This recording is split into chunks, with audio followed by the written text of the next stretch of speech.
5,364 square meter available po dito sa atin sa barangay Dinahican, Infanta, Quezon.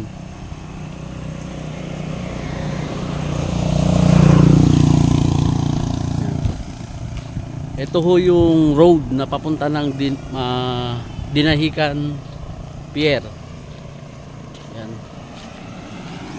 Dito ho sa part na to marami pong mga resort. Ito ho, resort din ho ito.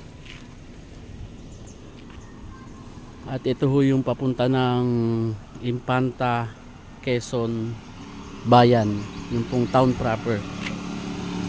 Meron pong lupa ito po sa part na to. Ang frontage niya po ay magmula po dito sa tapat ng poste.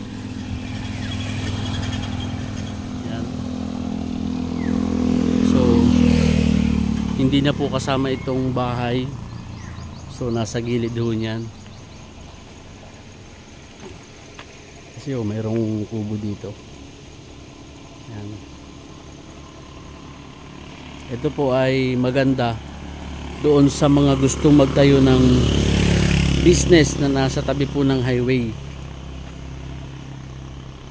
Katulad po ng gasoline station. Yan, ilang piraso po ang gasoline station sa kahabaan po ng highway na to. Diyan ho yung Dinahican Pier. At alam naman po natin na itong Infanta, Quezon ay nilalagyan nga ho ng improvement dyan sa pier na gagawin. Papunta rin ho ng Nakar. Ang front ho niya ito, meron pong mga tanim na palayan. Meron ho tayong hawak na latlan ito.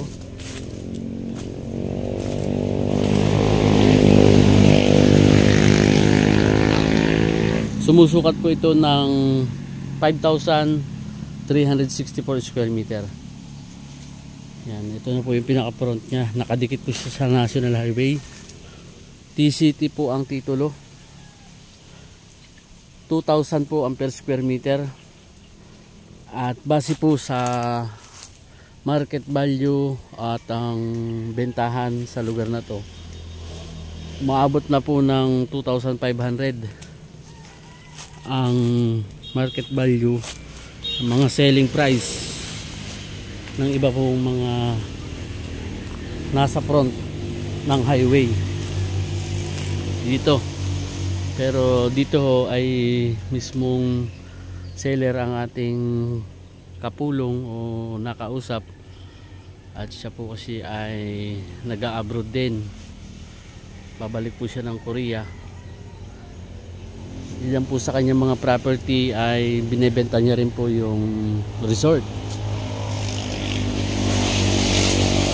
At ito po ay isa rin sa binebenta niya ni ma'am. Maganda naman ho ito na lagyan ng business. Kung kalahating ektarya po ito, aabot po ito doon. Yan po. Ang pinakadulo po ito pong may bahay na to. Yan. So mahaba-haba din po ang front nito. Yan. Sama pa ho yung may mga part ng niyuga na yon.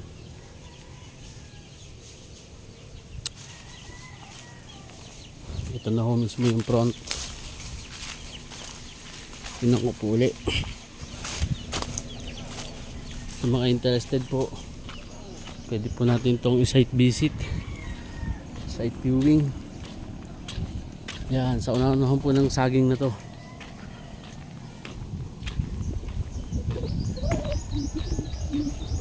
Maganda ho niyan, IT City po yan.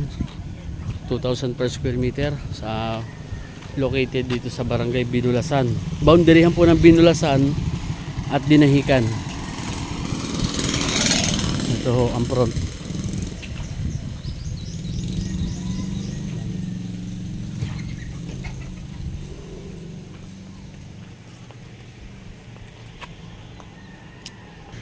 Ito pong tapat niya ay resort. Yan. Ano yan? Pangalan? Blue Pavilion. Blue Pavilion ba to? Ah. Oo nga no, Blue Pavilion. Yung pinasok natin. Katabi po siya ng ano, yung papasok po ng Blue Pavilion. At ito hong sunod-sunod po na to ay Panay Resort po yan. Kasi po sa banda po nito, yung dulo po nitong part ng left side na to ay beach na po yan. Dagat na po ng Infanta, Quezon na Dinahican.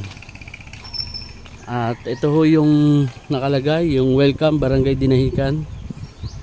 So ito ho ay doon po sa titulo, machi-check natin kung ito ay part ng Dinahican or Binulasan. Yan. Yung pong sumunod, resort pa rin. Potential po itong property na to dahil ito lang ho ang front. Yan ho ay National Highway.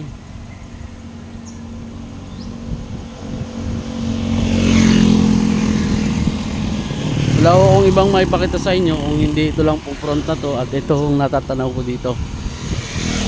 At pag ho kayo ay interested, pwede nyo po kaming i-message. At andito ho ang ating seller sa ngayon at kararating lang po niya, galing po ng Korea. Kaya po ito ay pinaalam sa atin at i-feature po dito sa ating YouTube channel. Doon po sa mga subscriber at viewers po natin na may mga property na gusto nyo pong i-dispose, baka po kami ay isa sa makatulong sa inyo. Pwede nyo po kaming invite na i-vlog yung inyo pong mga property at amin pong pupuntahan, especially kung nandito lang po siya sa part ng Quezon, Real Quezon, Infanta Quezon, or sa part po ng Laguna. Yan, so pwede nyo pong ibigay sa amin yung details, titulado, at kung hindi man, pwede ho rin namin makuha yung detalye at yung inyo pong presyo para po ating maikwento dito sa ating channel. Doon po sa ating mga viewers na hindi pa po nakasubscribe dito sa ating channel, pwede nyo naman po kaming isubscribe kung kayo po ay naghahanap ng mga property na for sale. Kasi po ang ating content ay magpakita po ng mga lupa na magugustuhan po ng ating mga viewers. So yun. So yun lamang po. Maraming salamat. Sa iba pa pong detalye ay pwede po natin itong tawagan. Number na ito nandito po sa ating description at dyan sa ating screen. At kami po ay available, nasasagot. Pwede po kayo mag-iwan ng message. Meron pong Viber and WhatsApp. Yun. So ito ho yun. Maganda ho siya pang business. At ito ho titulado. At bayad po ang buwis. May mga kawayan pa ho dito. Maganda ho dito ang gasoline station.